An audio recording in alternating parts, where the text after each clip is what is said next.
할렐루야. 주님을 사랑하시면 아멘 하시기 바랍니다. 오늘도 하나님의 영으로 충만할 줄로 확신하시지요? 2018년도 성령 강림 주일날에 하나님의 거룩한 성령의 충만한 역사가 그리스도 예수의 비밀과 함께 은혜를 베풀어 주실 것입니다. 에스겔서 37장을 보면 에스겔에게 환상을 보여주십니다. 사람마다 은혜를 베풀어 준 밤이 다 다른데 환상을 보여주시면서 그에게 말씀하시는 것입니다. 37장 1절을 보면 여호와께서 권능으로 내게 임하시고 그의 영으로 나를 데리고 골짜기 가운데 두셨는데 거기 뭐가 가득하더라? 뼈가 가득하더라. 하나님의 성령의 권능으로 에스겔을 골짜기로 이끌어 갔는데 뼈가 가득했다라고 기록을 해놓습니다. 뼈, 사람의 유골이 가득한 것을 보여주셨습니다.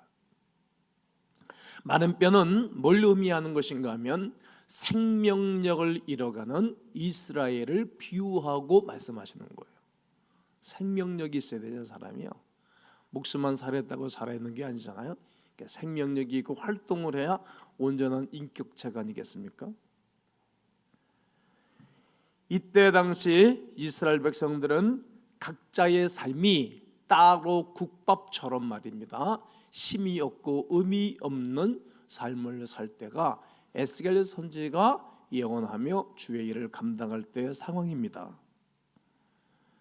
하나님께서 묻는 것입니다. 에스겔에게 묻는 겁니다. 뭐라고요? 이 뼈들이 능히 살 수 있겠느냐? 이 뼈가. 이렇게 하나님이 주의 종에게 묻는 것입니다. 하나님께서 에스겔을 통해 대언하여 이르기를 생기를 불어넣어 살아나게 하라, 생기를 불어넣어 살아나게 하라고 말씀하시는 것입니다. 37장 4절과 5절을 보면 또 내게 이르시되 너는 이 모든 뼈에게 대언하여 이르기를, 이제 산소망이 없는 그 뼈들에게, 사람 같지 않은 그들에게 말씀을 하라는 거예요.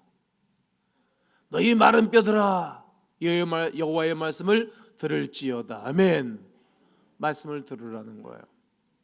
이사야 선지자에게도 하나님 말씀하시는 것입니다. 너희는 내게 와서 말씀을 들으라. 그러면 너희 영혼이 살 것이다.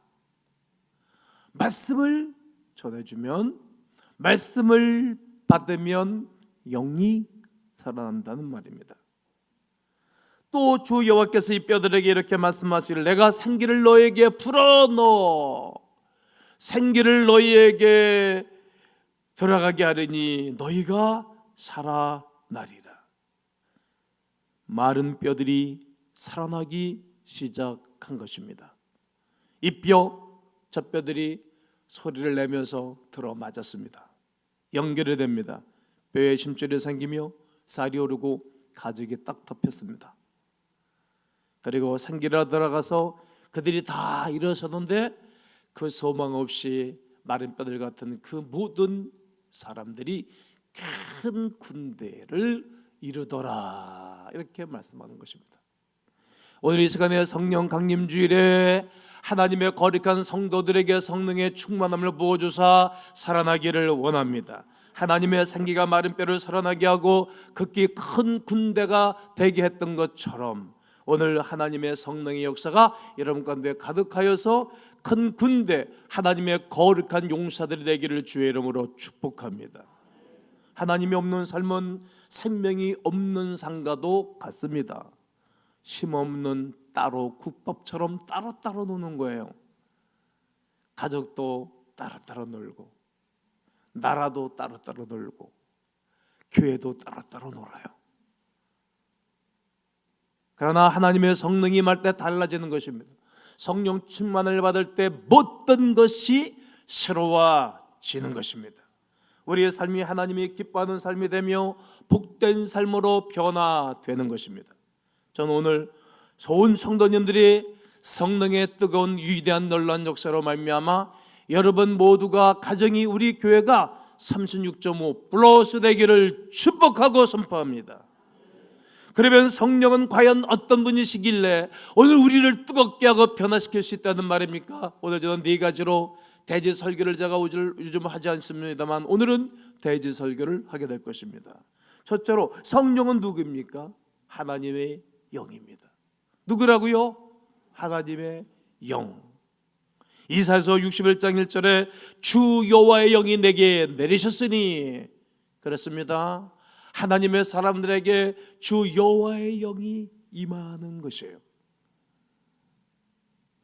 여러분들에게도 주 여호와의 영이 임함으로 하나님의 사람들이 새로워진 분들이 굉장히 많이 있고, 우리 교회도 많은 분들이 그러고, 설교니 설교자도 주의 성령의 영이 임하고 난 다음 나의 인생이 달라진 것입니다. 변화된 것입니다. 가난한 자에게 아름다운 소식을 전하게 된 것입니다.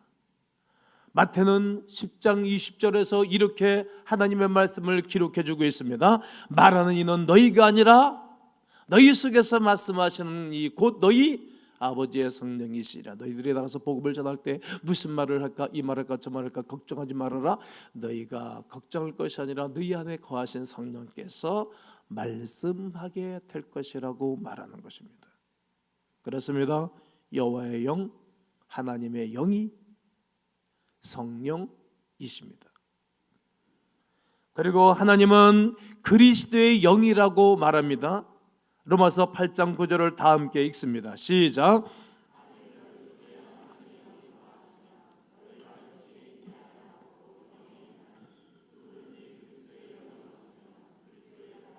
네, 성령은 누구십니까? 그리스도의 영인 거예요. 여러분 속에 그리스도의 영이었으면 그리스도의 사람이 아닌 거예요. 예수님 접하면 어디 가나 나는 그리스도인이라고 말해요. 그리스도의 영이 없으면 그리스도인이 아니라는 거예요. 베드로전서 1장 11절에도 말합니다. 읽어보세요. 시작. 자기 속에 계신 그리스도의 영이 그 받으실 고난과 후에 받으실 영광을 미리 증언하여 누구를 또한 어떠한 때를 지시하시는지 상관이라. 자기 속에 계신 그리스도의 영이 이미 고난 받으실 것과 영광 가운데 일 것을 미리 다 증언했다는 거예요. 예수님이 그렇게 사셨어요. 내 안에 그리스도의 영이 있음을 늘 고백하는 사람은 입과 입술과 언어와 삶이 주님과 함께 더불어 살아간답니다. 그리고 성령은 누구십니까? 성령이라고 부르시는 거예요. 사도행전 1장 8절에 오직 성령이 너에게 임하시면, 성부, 성자, 성령 삼위 되시는 그 성령이 우리에게 임하시면 권능을 받고 예루살렘, 유대, 사마리아 땅끝까지 이르러 주님 증인이 되는 것입니다. 제가 오늘도 여러분 앞에 설교를 하는 것은 다 증인하는 거 아닙니까? 어제도 개분 예배 드리는 가정 가서 축복 기도를 하고 예배를 드리고 돌아왔죠. 이게 증인하는 거 아닙니까? 또 화요일마다 여러분 전도한 팀들이 전도하잖아요. 이거 증인 아닙니까? 교학교 선생님들이 아이들 반에 모아놓고 열심히 말씀을 전하는 거 증인 아닙니까? 오늘 성가대원들 성가대 모여서 미리 연습해가지고 찬양하는 이거 증인하는 거 아닙니까? 하나님 높이는 거 아닙니까? 교회에서 모든 일을 하면서 한 거 하나님 증인하는 거 아닙니까? 하나님의 성령이 임하면 증인된 삶을 살아가는 거예요. 이 성령은 하늘에서 내려지는 비와도 같습니다. 비는 늘 공중에서 하늘에서 내려옵니다. 하나님께서 주시는 선물이지요. 빗물이 위에서 내려오면 다 스며들어가서 모든 생명력을 보호하는 것처럼 하나님의 성령이 우리에게 임하시면 우리가 생명력을 유지해요. 근데 이틀 동안 비가 쫙 내리고 바람이 불었더니 공기를 맑게 해줬어요. 이처럼 하나님의 성령의 역사가 우리들 가운데 내려오게 되어지면 우리가 맑아져요. 사람이 아주 맑아진다고. 본 스스로가 행복해하고 옆에 있는 사람까지도 전체를 행복하게 하는 거예요. 마찬가지로 성령을 통해 우리들의 죄가 깨끗이 씻음받게 될 것입니다. 비는 생명을 살게 하는 물, 생명수와도 같은 것입니다. 성령도 생명수와 같아서 우리의 목마름을 해소해 주는 것입니다. 우물가의 연인은 예수님을 만나 영적인 갈증을 해소했습니다. 그가 정오에 물을 길러 나왔다는 말은 사람들 보기가 싫은 거예요. 이 같은 여러 가지 이유 때문에 물 안 길릴 수도 없고 정우에 물을 길러 나왔는데 예수님이 그 여인을 보고 저 여자 문제 있는 여자구나, 저 여자 좀 도와줘야 되겠다 가가지고 묻잖아요. 나에게 물 좀 줄 수 있어? 그러니까 내가 보니 당신은 교만한 유대인 같은데 어떻게 나 같은 여인한테 물을 달라고 합니까? 야, 내가 누군지를 알았으면 네가 먼저 나에게 구했을 것이다. 네가 주는 물을 먹으면 또 목마르거니와 내가 너에게 주는 물을 마시는 자는 영원히 목마르지 않을 것이라고 요한복음 4장 14절에 말씀하십니다. 그래, 내가 주는 물을 마시는 자는 말이야 영원히 목마르지 않아. 내가 주는 물은 그 속에서 뭐 한다고요? 영생하도록 솟아나는 샘물이 된다는 거예요. 그렇습니다. 주님이 주시는 생수가 있습니다. 영원히 목마르지 않습니다. 비는 열매를 맺고 수확하게 하지요. 곧 축복입니다. 열매가 있어요. 성령에 충만한 개인과 성령에 충만한 교회는 전도의 열매가 있어요. 여러분, 죄송하지만 우리 교회는 27년 동안에 하나님께서 열매를 맺게 한 거 아니겠습니까? 죄송하지만 여러분들도 열매요. 저도 열매입니다. 열매입니다. 그리고 열매가 있는 거룩한 백성들을 통하여 하나님의 교회가 세워지는 것입니다. 이 땅 위에 하나님의 교회, 부르심을 받들어 하나님의 교회, 하나님의 나라가 세워지는 것입니다. 성령은 결국 놀라운 축복입니다. 그러므로 오늘 이 시간에 성령 강림 주일에 저는 성령에 대해서 설교를 하고 있습니다만 여러분에게 성령의 충만함이 임재하기를 주의 이름으로 축원합니다. 축원합니다. 축원합니다. 성령은 언제 오셨습니까? 예수님께서 부활하신 이후에 40일 동안 제자들과 함께 지냈습니다. 이 시간이 예수님에게는 최고의 모습을 보여주는 시간이었어요. 왜? 부활체였으니까. 또 제자들에게 있어서는 예수님을 3년 반 동안 따라다녔던 그 시간보다 이 40일이 정말 행복했을 거예요. 예수님께 가까이 가 있는 제자들이 더 행복했지 않았겠어요? 부활체는 영광스러운 것이기 때문에 그래요. 우리가 이 땅에서는 이렇게 저렇게 피부 색깔도 변하고 이게 머리카락 색깔도 변하고 모든 게 변해요. 그러나 하늘나라 가면 딱 그와 같을 것이라 33세 예수님처럼 최고의 젊은 나이로 바뀌는 거예요. 부활체는 영광스러운 거예요. 그때가 아주 행복이 젖어 있을 때였답니다. 그때 하신 약속이 사도행전 1장 4절과 5절이셨어요. 뭐라고 말씀하십니까? 사도와 같이 모여서 그들에게 분부하여 이르시되 예루살렘을 떠나지 말아라. 너희들이 지금 기구하여는 예루살렘 떠나지 마라. 내게 들은 바 아버지께서 약속하신 것을 기다리라. 뭘 기다리라는 거예요? 성령 세례를 기다리라는 것입니다. 야, 요한은 물로 세례를 베풀었으나 나는 너에게 성령으로 세례를 베풀게 될 거다. 저는 제가 22살 때 이 목사님을 통해서 세례를 받았어요. 저는 그날의 감격을 잊을 수가 없어요. 세례 받은 그날 저녁에 저는 떡을 반가마를 해가지고 우리 어머니가 고맙죠. 떡 반가마니를 떡을 하고 또 이 식혜를 만들어 가지고 과일을 몇 박스 사 가지고 우리 집에 다 전교인이 왔어요. 저녁에. 그래가지고 떡 잔치를 했어요. 그리고 그날이 내 생일날이었는데 예배를 떨어지게 창세기 12장 1절로 4절을 우리 목사님이 설교해주고 축복 기도를 해주셨어요. 물세례 받는 그날은 마치 결혼식 하는 것처럼 식구들과 함께 잔치하는 날과 같은 거예요. 그런데 성령세를 받은 그날은 우리 주님이 나에게 성령세를 받은 그날은 옆에 주변 많은 사람들이 축하는 안 해줬는데 모든 만물이 나를 축하해 주는 것처럼 느껴졌어요. 나무 이파리, 새, 물소리 모든 만물이 그렇게 아름다웠어요. 그리고 그 감격과 그 감회가 너무 컸어요. 사람들이 사람에게 주는 선물 받고도 행복한데 하나님이 나에게 당신의 영을 부어주신 그날, 난 이 날을 잊을 수가 없어요.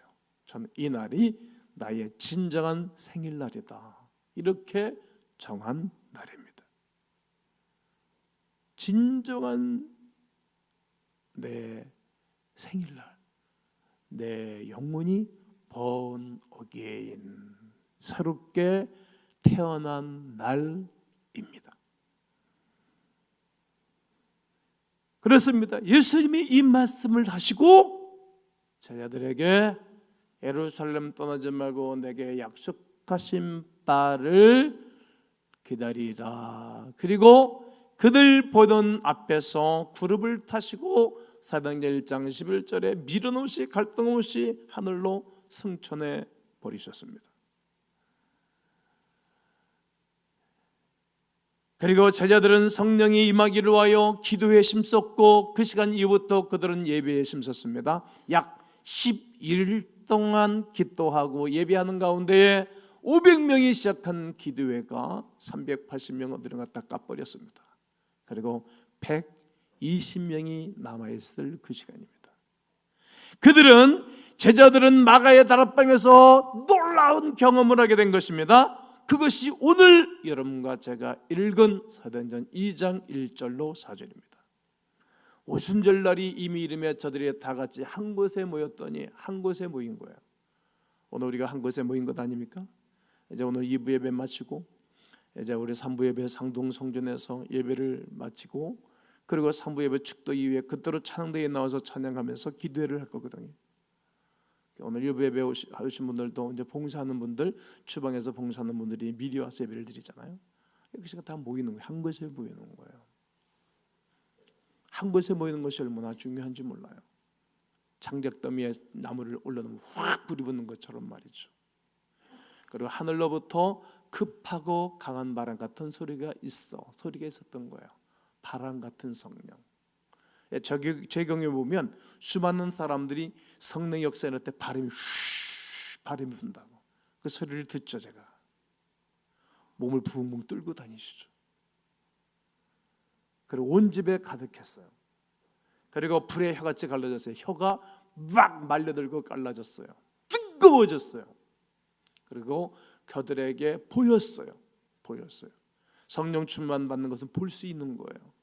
하나씩 이마에서 개인적이에요. 구원은 개인적이에요, 여러분. 오늘도 말씀을 제가 증거하지만 개인적으로 말씀을 듣고 개인적으로 말씀을 받아들이는 것입니다. 그리고 다 성령의 충만함을 받고 성령이 말을 하기 시작했는데 다 다른 언어들로 말을 했어요. 우리가 지금 개정개혁판에는 다른 언어들로 말을 시작하니라 말하지만 우리가 전에 보던 성경은 다른 방언으로 말하기를 시작하니라. 나는 개정개혁보다는 그게 더 정감이 있어요. 언어도 괜찮은데 즉 방언했다는 거야. 성령이 그들이 충만을 받고 난 다음 성령의 말하게 하심을 따라 다른 언어로 다른 방언으로 말하기를 시작했어요. 불처럼 내린 성령은 그 삽시간에 120명을 변화시켰던 것입니다. 나는 오늘 여러분 심령 속에 새로운 변화가 있기를 주의 이름으로 선포합니다. 역사가 일어날 것입니다. 사모하기를 바랍니다. 그들이 그 성령의 충만을 받고 나는 그들이 가만히 있을 수가 없었어요. 우리가 기쁜 소식이 있으면 가만히 있을 수 없잖아요. 우리가 좋은 사업거리가 있으면 가만히 있지 않잖아요. 자기 제일 가까운 사람한테 막 얘기해 주잖아요. 여러분 알지 못하는 사람에게 여러분 좋은 정보를 줍니까? 제일 가깝고 아끼는 사람한테 정보를 주는 거예요. 이처럼 하나님의 거룩한 은혜를 받은 그들이 가까운 사람 그 옆에 있는 모든 사람들에게 이 정보를 주는 거예요. 정보를 예수 그리스도가 자기의 구원자였음을 전하고 예수의 복음을 전하기를 시작했던 것입니다. 나가서 전한 거예요. 사도행전 2장 14절에 은혜를 받은 베드로가 11사도와 함께 서서 소리를 높여. 여러분 성도는 소리를 높일 줄 알아야 돼요. 세상 얘기는 너무너무 아직 없어져야 되고 하나님에 대한 얘기는 소리를 높이셔야 됩니다. 약간 좀 소리가 적어가지고 다시요. 하나님에 대한 소리를 높이셔야 됩니다. 볼륨을 올리셔야 되는 거예요. 베드로와 11사들이 소리를 볼륨 확 높였어요. 유대인들과 예루살렘에 사는 모든 사람들아 이 일을 너희로 알게 할 것인데 내 말에 뭘 어떻게 해라? 귀를 기울여라. 성령 강림절의 시작이자 초대교회가 세워진 날입니다. 교회가 세워진 날이에요. 이날은 엄청난 지구상에 엄청난 역사가 일어난 거예요. 나는 이렇게 표현하고 싶어요. 대변혁이 일어난 날이에요. 수없는 인물들이 세워졌어요. 바나바, 바울과 같은 사람들이 변해받았어요. 수많은 교회가 세워졌고 세상의 중심추가 교회로 이동하기를 시작했어요. 세상의 중심추가 교회로, 역사가 교회를 중심으로 변화되기 시작했던 것입니다. 나는 교회가 이 세상을 변화시켜야 된다라고 수없이 말씀을 전했어요. 이것이 초대교회 변화의 역사였답니다. 오늘날 우리에게 꼭 필요한 성령의 역사심인 것입니다. 우리 교회의 사명이 뭡니까? 모든 사람들을 제자로 삼아 교회를 셈으로 세상을 변화시키는 것 아니겠습니까? 나는 여러분과 제가 이 사회의 변화를 주도할 수 있는 하나님의 사람들 되기를 원합니다. 그래서 성령 충만함이 그렇게 중요한 것입니다. 성령은 무슨 일을 하십니까? 성령께서 우리에게 임하시면 놀라운 일을 하셨는데 그 하신 일이야 죄를 깨닫게 하고 회개하게 하는 것입니다. 죄가 인간을 망하게 하는 거거든요. 못 배운 것이 인간을 망하게 하는 게 아니에요. 가난의 대물림이 인간을 망하게 하는 게 아니라고.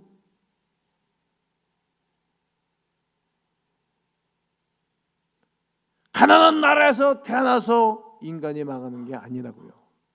인간은 죄 때문에 망하는 거예요. 죄를 깨닫게 하고 회개하는 역사가 일어났어요. 사도행전 5장 31절과 32절은 이스라엘에게 회개함과 죄사함을 주시려고, 이스라엘 백성들에게 회개와 죄사함을 주시려고 그리고 오른손으로 높이사 임금과 구주로 삼으셨다는 거예요. 우리는 이 일의 증인이다 이렇게 설교하는 거예요. 우리는 이 일의 증인이다 베드로가 그러는 거예요. 회개하게 하기 위해서. 나도 회개했다. 그리고 나로 말미암아 수많은 사람들이 회개했다. 나는 이 일의 증인이다 이런 말이에요. 하나님이 자기에 순종하는 사람들에게 주신 성령도 그리하다 하더라. 하나님의 백성들에게도 하나님의 성령이 다 변화를 시켰다는 말입니다. 하나님의 성령이 임하면 죄 때문에 아파하는 거예요. 그러니까 회개가 일어나는 거예요. 예배당에 오면 여러분 제일 먼저 뭐 하세요? 먼저 감사기도 하시고 죄를 회개하셔야 되겠죠. 목사는 설교를 준비하면서 회개하고, 강대상에 올라오기 전에 늘 회개하고.